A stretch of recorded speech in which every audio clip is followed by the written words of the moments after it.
A significant development on the North Korean front. China has announced it's ordering all Chinese companies operating in North Korea to close down to comply with ramped-up UN sanctions against the rogue regime.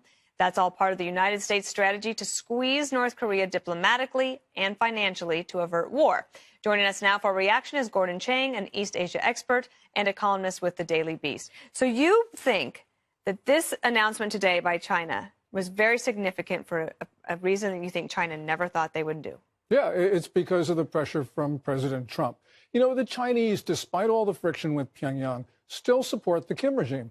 But they look at Trump and they don't want to take him on. And so that's why the Chinese really went beyond what UN sanctions require with this announcement. And the whole issue is going to be people say, oh, you know, this must be a change in the attitude in Beijing.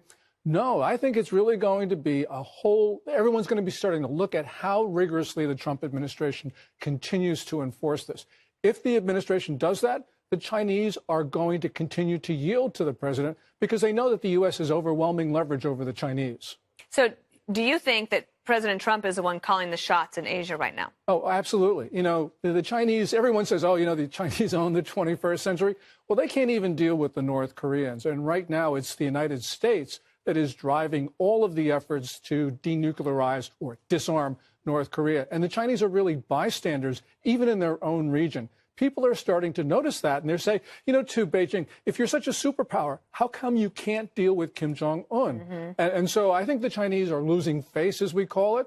But the most important thing is that people are starting to recognize that the U.S. is using its power to do something really good. There's been a lot of hand-wringing by some that oppose President Trump that worry about a rhetorical war, that he says something about Lil Kim and then comes back, and that this is going to maybe inadvertently lead to a miscalculation by Kim Jong-un, and that he might do something that he would regret and that we would not want to have to do. What do you hear from the region? Are they worried about an escalating war of words? Yeah, I mean, everyone does worry about that, and especially, of course, in South Korea, which is right up against North Korea and Japan. But in general, though, you see both Seoul and Tokyo supporting President Trump because they realize the only country that can solve this is the United States. And so while I certainly would like to see the president maybe with a fewer insults, the most important thing I think he's doing, and it's really brilliant, were these sanctions that he put on North Korea on Thursday, because that's what prompted the Chinese announcement of today. Do you think they're already having an effect in North Korea?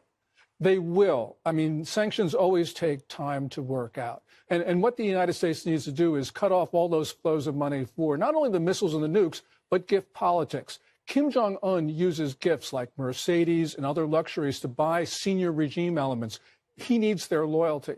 And so if President Trump can cut that money off, and it's going to be a difficult task, but I'm sure that we can do it if we continue to apply ourselves, if we don't take our foot off the accelerator. Did you hear that story about North Korean officials reaching out to Republicans and Republican consultants so that they could try to figure out President Trump? Like, I think it would be hard as a North Korean official to go in and be called in by Kim Jong-un and be asked, like, what does this mean? And they're finding it really hard to explain because it's so unpredictable. Yeah, well, that story is true because they have reached out, for instance, to Bruce Klingner of the Heritage Foundation, Douglas Paul of Carnegie.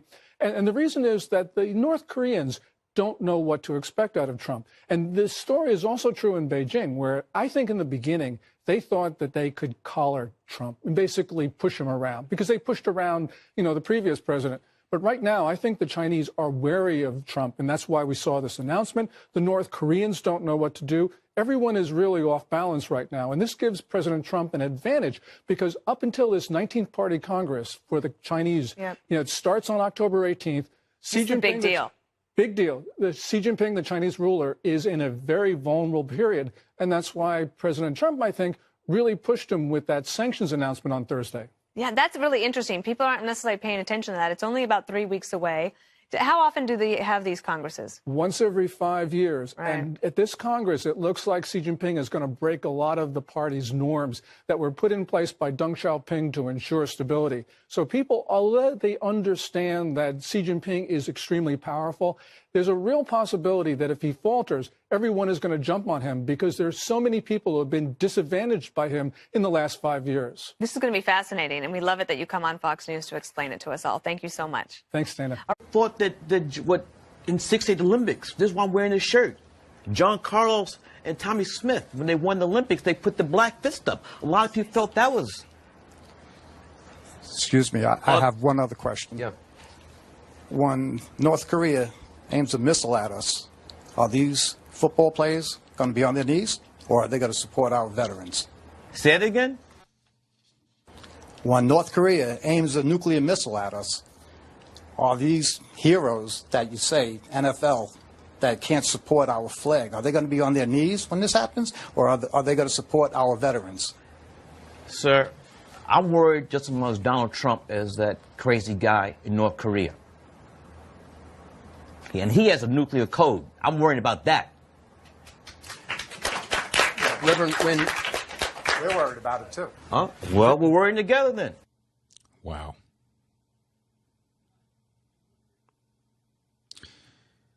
Let me say something about the esteemed director, Spike Lee. This is a man who once said he did not like interracial couples. When he sees them on the street, he gives them visual daggers to make them feel uncomfortable. To my knowledge, he's never apologized for that. If Donald Trump had said something like that, and it could be verified, it's done. He never would have been president. Spike Lee openly speculated that he believed that it was possible that George W. Bush intentionally blew up the levees in New Orleans to flood the district so that blacks would have to leave. Oh, yeah. He has condemned gentrification, white people moving into Harlem. Never mind, it's helped to appreciate the value of the mansion he has in New York, which he had on sale not long ago for over $30 million while holding a fundraiser for Obama and bitching and moaning about income inequality. Are you kidding me? He once said that Charlton Heston, then the president of the NRA, should be taken out and shot with a .44 caliber bulldog because of his support for the Second Amendment.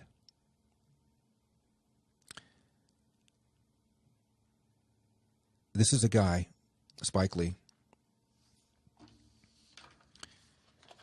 who has, in my opinion, played the race card time and time and time again.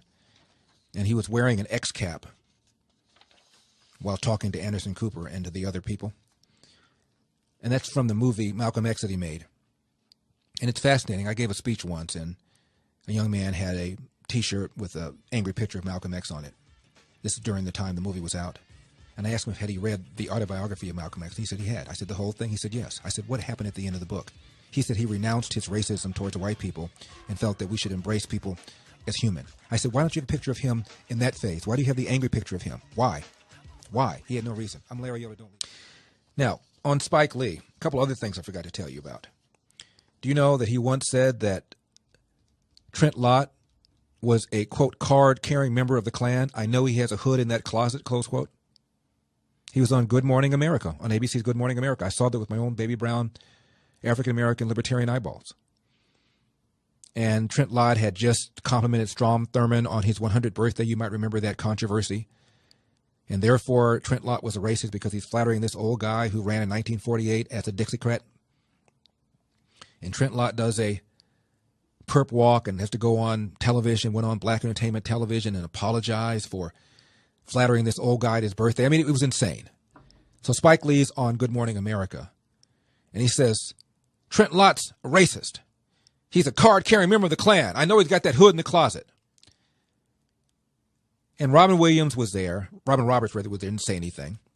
Diane Sawyer was not in studio. She was somewhere else on satellite. She goes, Spike, you can't go on national television and call a member of the Senate a card-carrying member of the Klan.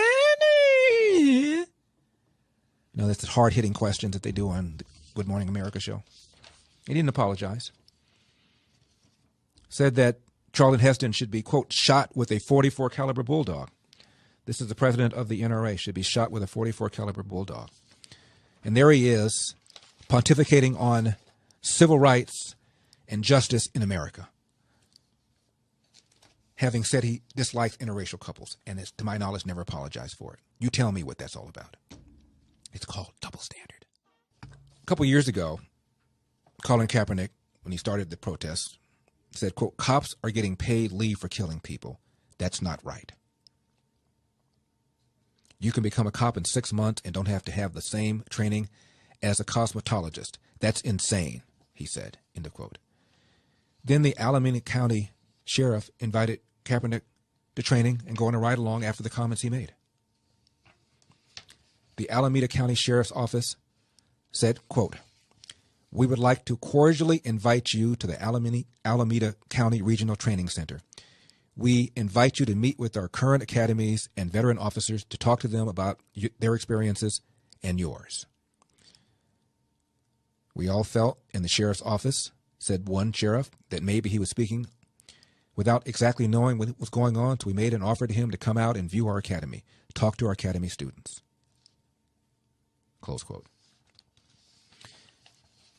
As far as I know, he did not take them up on the offer. And you remember the time that Colin Kaepernick was fined by the league for using the N-word on the field? You didn't know about that, huh?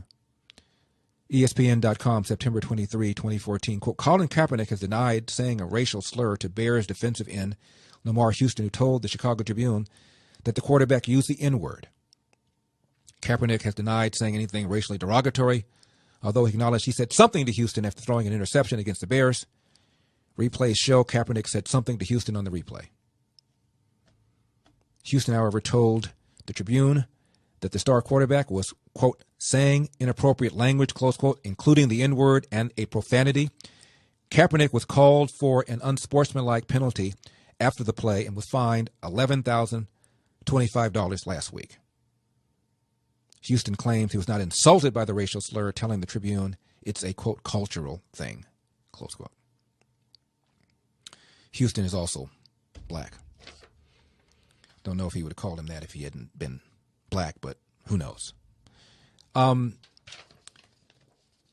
You think Trump would be president if somebody corroborated that he referred to somebody out of anger using the N-word? Any stories of, Kaepernick has been compared to Jackie Robinson and Martin Luther King. Any stories of MLK referring to other black people, the N-word? And I don't know, it's just, hey, nobody's perfect, right? 888-971-SAGE is the number. Derek, you're in West something. West what? That's West Bridgewater, Massachusetts, and I'm so glad I found your show, Larry. I've seen you on Fox before, and I love you every time I see you, and now I finally found you on the radio. So I work late, so I get to listen to your show now, so I'm really happy about that. Well, Derek, thank you so much for calling. I appreciate it. I love that New England accent. I went to college in Providence, and so I recognize that accent. Oh, I don't have the accent. You do. Fair enough. hey, the NFL brought this on themselves. They should have squashed this as soon as it started. They're trying to blame Trump for this, and it's ridiculous. And President Trump, he is the commander in chief. He is in charge of all things regarding the armed forces. And I think, I really think he should actually just, pull all of our, official military services representation off the fields of the NFL. We can't let them sit there and be disrespected the way they are. I mean, these people risk their lives for our country. They volunteer to do this, and they do it for just about nothing as far as pay goes. Absolutely. And you have these people that are millionaires that haven't done anything as far as I know. I mean, there's a few of them in there, I'm sure, that have done brave things, and with the military or maybe working with the police and stuff, and they're going to disrespect these people like this. It's a shame. And Derek, he only knows. He's only learned all of this communist left-wing propaganda. He's getting that from CNN. He got it from when he went to college, and he's getting that from the school system. We got a 6-year-old kid that's doing this the other day. I mean, it's sad. This is the narrative that Hillary Clinton, George Soros, and Barack Obama pushed on America, and it's working. And Derek, 8-year-old football players taking a knee along with the coach, and one 8-year-old told the coach, black people are getting killed and nobody's going to jail, end of quote. Instead of the coach sitting him down, giving him some facts, the coach took a knee as well. Unbelievable. It is. It's sickening. And you know what? The only good thing that can come out of this is that it's terrible what's going on in the field, but the only good thing that can come out of this is that, it starts a conversation and we get to the facts, we get to the truth, and the real problems in the community had to do with family and jobs. And if we can get down to that point and that level and that honest part of the conversation, it'll be a good thing. But, you got to understand that the Democrats, they're going to kick and scream because they don't want to ever see, anybody in their base get a job from a Republican, policy. They're going to kick and scream to avoid that, and they're going to play this racial narrative for as long as they can. Well, Derek, thank you for the call. I'll tell you something else that I think is going to happen. There's going to be a renewed, vigorous conversation about whether taxpayers should be footing the bill for the construction in whole or in part of these stadiums for the